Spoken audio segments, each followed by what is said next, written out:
All right, welcome everybody. Welcome to our Martin Luther King celebration. I'm glad you guys could be here. I'm sad that not everybody can be here. I was really looking forward to getting together to celebrate. Um, Hopefully, we're all watching next Friday. And to those who are watching in their class, please attend mentally as if you were here. The reason I was so excited to get together to celebrate is because when you get together to celebrate something, it indicates what you value. And this is a great example of what we value here at Salk. And that is making sure everybody feels safe, included, as a part of the community. So show that you value that by attending, reflecting what is the work that you can do to help us achieve the goal of everybody feeling included, feeling safe here regardless of their background, of their identity, whatever it is they bring to school, they should feel safe, comfortable, and part of our group. So I'm really excited about what the program is here. And with no further ado, I'm going to hand it over to Mr. McMurtry.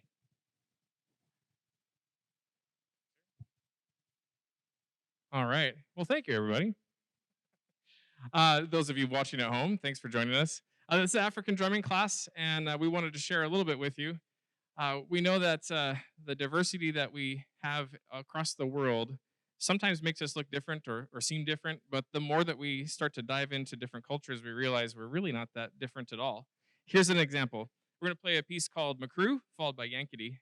And in the Malinke culture of West Africa, at the full moon in the village, the first one, Makru, the drummers start up. And that's a signal for all the single fellas and ladies to get themselves down to the village square.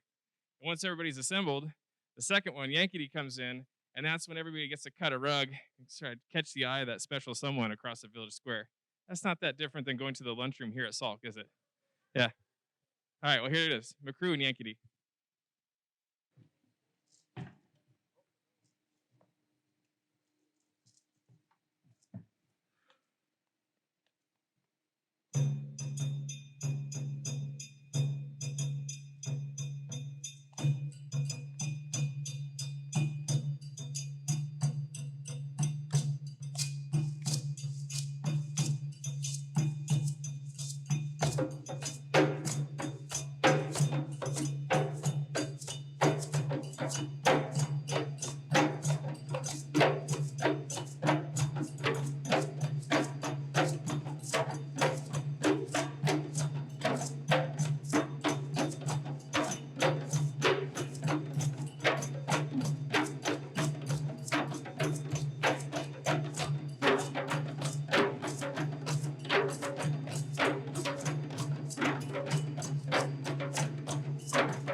Good morning.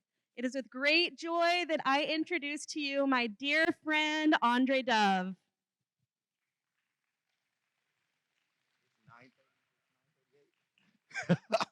Hey, what's up? How you doing? Look, y'all got to give me a little bit more little bit more excitement than that, right? So yell for me. Can y'all do it one more time, a little better than that? Yeah! All right. This is going to be quick, fast, and we're going to get it done. Listen, Martin Luther King, great day, but I want to take him out of, I need to take this off. I need to take him out of the public figure. We're not going to talk about Martin Luther King, the public figure. We're not going to talk about Martin Luther King, the private citizen, but we're going to talk about Martin Luther King, who was a parent and a husband and a father. So right now, I need everybody to pay attention. I want you to take a moment and think about what it is or how it is when you go home and your dad or your mom greets you. Close your eyes. From the time that you were little and you saw your parents, close your eyes, take a moment and think about what that was. Now watch this. I know some of you have one parent in the home. I know that. And sometimes that's difficult, right? But I want you to take a moment to think about the joy that you felt to see your parent come home. The joy that you felt as you saw your dad come in and you ran to him, or your mom come in and you ran to her.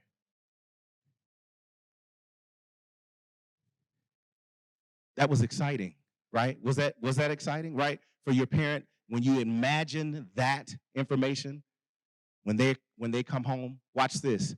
April 4th, 1968, Martin Luther King had 4 children. Here were their ages and their names. Martin Luther King III was 10. Yolanda, who was the oldest, she was 13. And Dexter Scott was 7, and Bernice was 5. April 4th, 1968, Martin Luther King didn't come home. So they never got to say, hey, Daddy, how's it going? How was your day? Hey, Dad, what did you eat today? Never got that opportunity. Instead, Mom had to tell them, your dad is dead. Somebody killed your dad.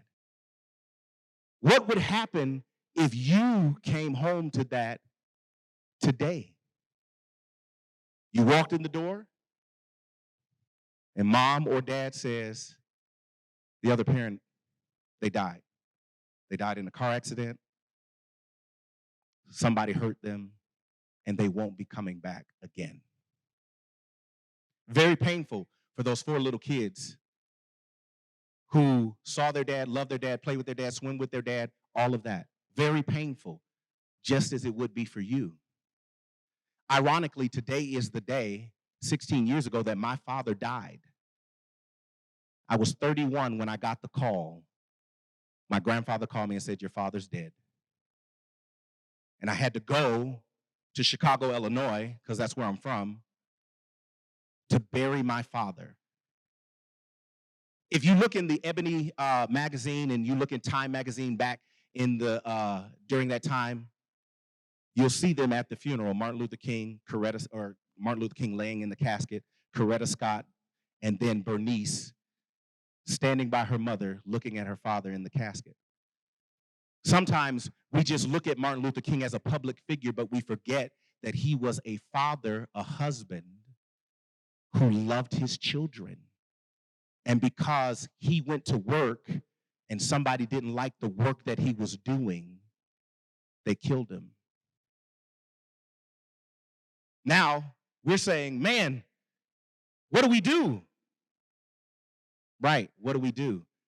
The more things change, the more things stay the same. Here's what I want to share with you. 1968, what was going on? The Vietnam War was going on. The Hong Kong flu was going on, killed 1 to 4 million people. Race riots was going on in 1968. And we had all of this other stuff, political stuff going on. Not different than 2022, right? The more things change, the more things stay the same.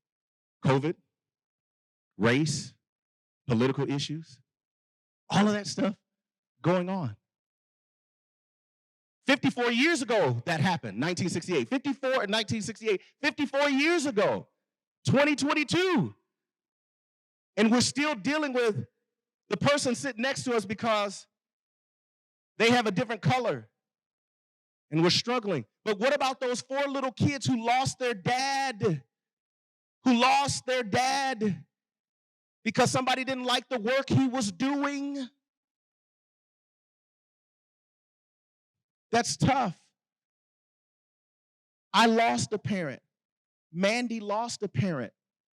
I know how that feels. We know how it feels. Many of you may have lost a loved one. But the question then becomes, what do I do to make sure that nobody else is lost? Who is my neighbor? Is it the person that lives next door to me? Is it the person that's sitting right next to me?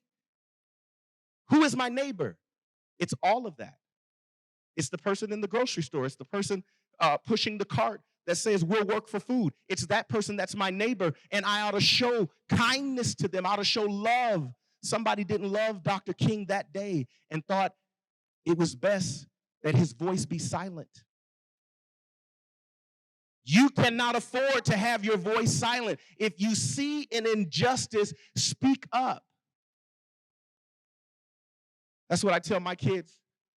That's what you ought to tell your friends. Because remember, at any point in time, you could go home. Even us as adults, our spouse we could go home and the police come to our house and say, your spouse has died. How traumatic and painful will that be? But for those 4 little kids who lost their dad, it was traumatic, and they will never be the same. Yolanda, the oldest, ended up dying in 2007. Coretta Scott King, Martin Luther King's wife, died in 2006. Martin Luther King III and Dexter and Bernice are still alive. But Bernice, at 5, said that I didn't even read about my father. I didn't even want to study about him because of the injustice that happened.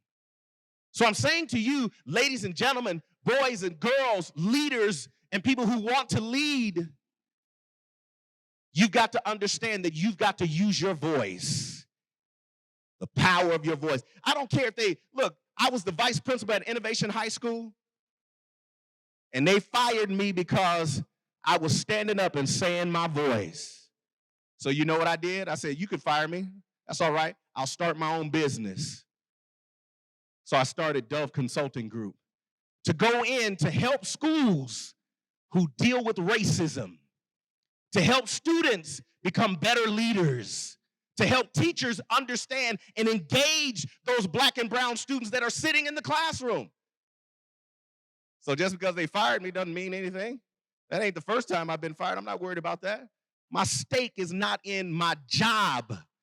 My stake is in who you are. Because I want to make sure that I speak into your life because you are to make an impact. You're to make an impact in this world. Mandy, just raise your hand when I'm out of time. Here's what you need to do. You've got to do it. You've got to speak. You've got to say something. Does that make sense? Listen, if you don't remember anything, and your mom asks you what happened at school today, tell them, I learned about Martin Luther King's 4 kids who came home one day and their dad was never coming home. Tell them that. Tell them that. Tell them that you love them. My daughter, who's 12, she walks in and I say, how was school today? She walks straight to her room. I go knock on the door. Hey, I said, how was school today? She says, oh, it was good. It was this and that. Go hug your parent. Hug whoever is in charge of taking care of you. Adults, hug your spouse. Hug your boyfriend. Hug your girlfriend. Hug them and tell them, hey, I love you. Because that's what it's all about. Because that's my neighbor. That's the person that cares about me. That's the person that loves me. Right? That's what you got to understand. And injustice everywhere is what? Is a threat to justice everywhere. Martin Luther King did not come home on April 4th, 1968. and 4 kids was left without a father whom they seen every day of their life. That could happen to you. That brings sorrow to our heart. I know that. That's sorrowful. But what are you going to do to make an impact and change it? How you communicate to people. Don't be bullies to people, right? Make an impact. Make an impact in your classroom with your teachers because they care about you. With your principal, right? When I was a vice principal, everybody didn't like me. I didn't care. But I told them I loved them. I didn't care if they didn't like me. I told every last one of my kids at Innovation, I love you. I want you to know that. He cares. He wouldn't get up and be here. They care. All of the teachers care about you, or they wouldn't come to this place. They could do something else. They don't have to teach. Do you understand that? They don't have to teach. They teach because they love you. And they may never say it, but it's in their action. Does that make sense?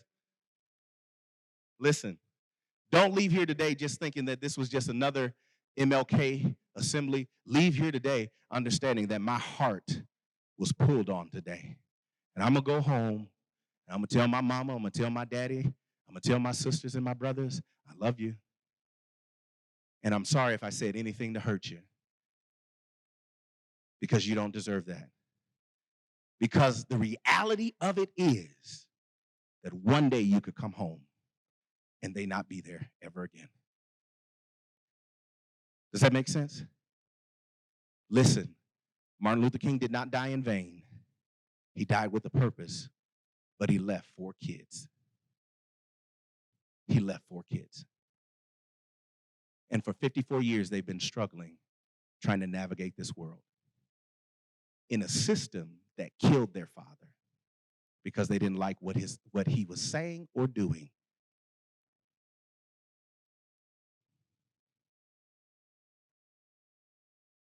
Think about that. Love on your mama, love on your daddy, love on your sisters, love on your brothers, and love one another every day. All right? All right. I'm done. Thank you.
I am happy to join with you today in what will go down in history as the greatest demonstration of freedom in the nation of our history.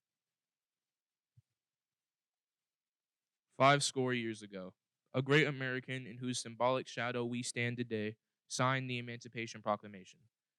This momentous decree came as a great beacon light of hope to millions of Negro slaves who had been seared in the flames of withering injustice. It came as a joyous daybreak to end the long night of bear captivity. But 100 years later, the Negro still is not free. 100 years later, the life of the Negro is still sadly crippled by the manacles of segregation and the chains of discrimination. 100 years later, the Negro lives on a lonely island of poverty in the midst of a vast ocean of material prosperity.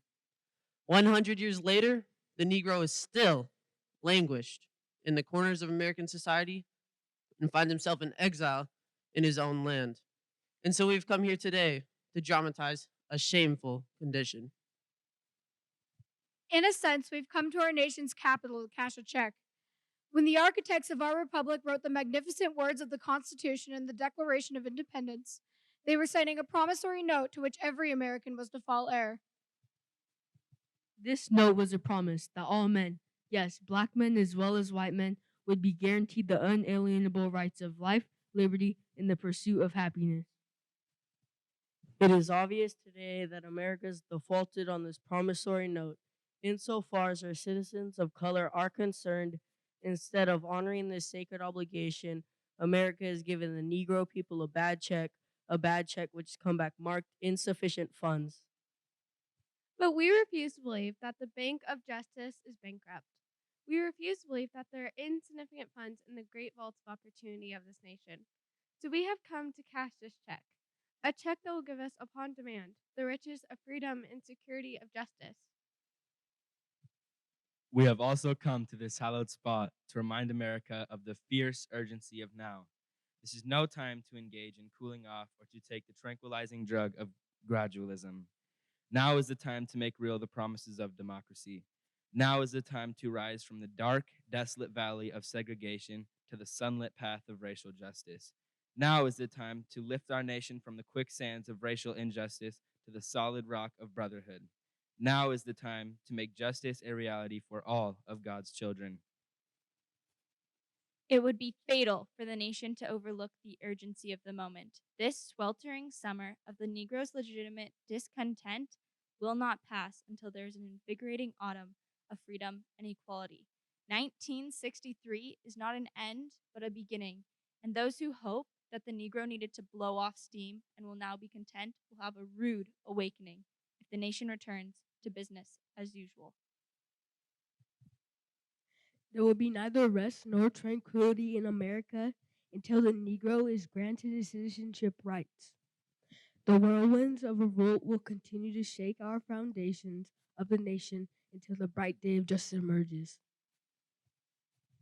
But there is something that I must say to my people who stand on the warm threshold which leads into the palace of justice. Let us not seek to satisfy our thirst for freedom by drinking from the cup of bitterness and hatred. We must forever conduct our struggle on the high plane of dignity and discipline. We must not allow our creative protest to degenerate into physical violence. Again and again, we must meet the majestic heights of meeting physical force with soul force. The marvelous new militancy which has engulfed the Negro community must not lead to distrust of all white people. For many of our white brothers, as evidenced by their presence here today, have realized their destiny is tied with our destiny, that their freedom is inextricably bound by our freedom. We cannot walk alone. And as we walk, we must make the pledge that we shall march ahead. We cannot turn back. There are those asking the devotees of civil rights, when will you be satisfied? We can never be satisfied as long as a Negro is the victim of the unspeakable horrors of police brutality. We can never be satisfied as long as our bodies, heavy with fatigue of travel, cannot gain lodging in the motels of the highway and hotels of the city. We cannot be satisfied as long as the Negro's basic mobility is from a smaller ghetto to a larger one. No, we can never be satisfied as long as our children are stripped of their selfhood and of their dignity by signs stating, "For whites only." No, no, we are not satisfied, and we will not be satisfied until justice rolls down like waters and righteousness like a mighty stream. I am not unsatisfied that I am not unmindful that some of you have come here out of great trials and tribulations. Some of you have come fresh from narrow jail cells. Some of you have come from areas where your quest for freedom left you battered by the storms of persecution and staggered by the winds of police brutality. You have been the veterans of creative suffering, continuing to work with the faith that under suffering is redemptive. Go back to Mississippi. Go back to Alabama. Go back to South Carolina. Go back to Georgia. Go back to Louisiana. Go back to the slums and ghettos of our northern cities, knowing that somehow this situation can and will be changed. Let us not wallow in the valley of despair. I say to you today, my friends, so even though we face the difficulties of today and tomorrow, I still have a dream. It is a dream deeply rooted in the American dream. I have a dream that one day this nation will rise up and live out the true meaning of its creed. We hold these truths to be self-evident that all men are created equal. I have a dream that one day on the red hills of Georgia, the sons of the former slaves and the sons of the former slave owners will be able to sit down together at the table of brotherhood. I have a dream that even the state of Mississippi, a state sweltering with the heat of injustice, sweltering with the heat of oppression, will be transformed into an oasis of freedom and justice. I have a dream that one day my 4 little children will live in a nation where they will not be judged by the color of their skin, but by the content of their character. I have a dream today. I have a dream that one day in Alabama, with its vicious racists, with its governor having his lips dripping with the words of interposition and nullification, that one day right down in Alabama, little black boys and black girls will be able to join hands with little white boys and white girls as sisters and brothers. I have a dream today. I have a dream that one day every valley shall be exalted, every hill and mountain shall be made low. The rough places will be made plain, and the crooked places will be made straight. And the glory of the Lord shall be revealed, and all flesh shall see it together. This is our hope. This is the faith I will go back to the South with. With this faith, we will be able to we will be able to hew out of the mountain of despair a stone of hope. With this faith, we will be able to transform the jingling discords of our nation into a beautiful symphony of brotherhood. With this faith, we will be able to work together, to pray together,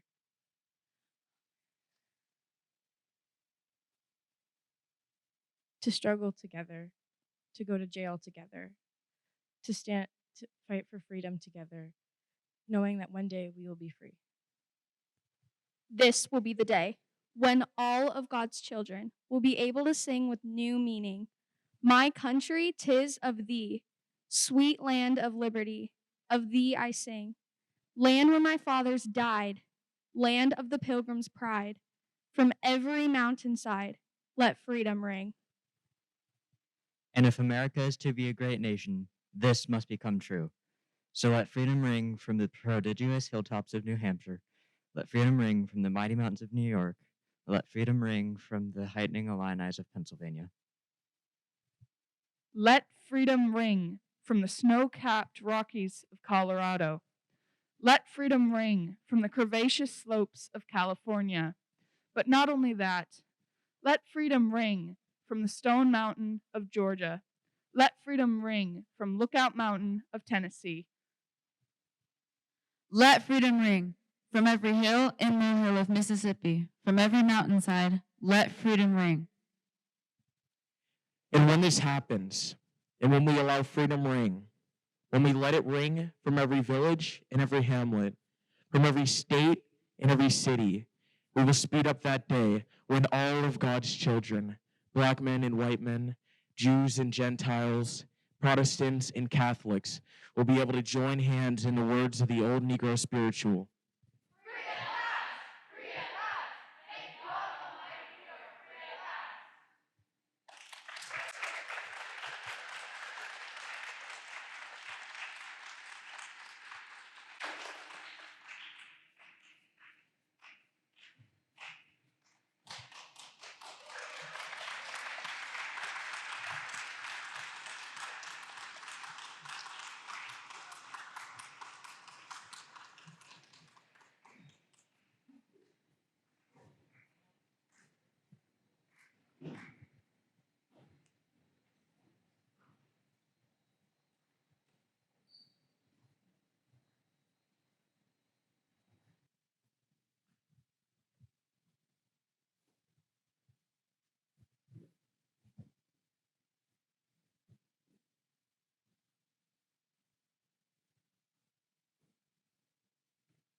Hey, in your first period classes as you're watching this and in this room right now, can we clap for these guys one more time? You guys can clap for yourselves too. Make it loud. That was awesome. I want to, before we wrap up, I want to acknowledge the leaders of the Martin Luther King Assembly Committee, Miss Aretta, Miss Affenbaum, Miss Soto, Miss Van Tyne, and Miss Slade. Thank you very much to them. You can clap in your classes too. Mr. McMurtry and his whole African drums crew, nice job. And our very special guest, I was very much moved by your speech. Thank you for being here. I think it's a really important message to carry with us, the message of love, the message of loving our neighbor, our family, our parents. And I hope you take that with you into the weekend. Think about it as we celebrate this day. I wish we could have done it all together, but we're doing it as best we can. Thank you again, and have a great weekend.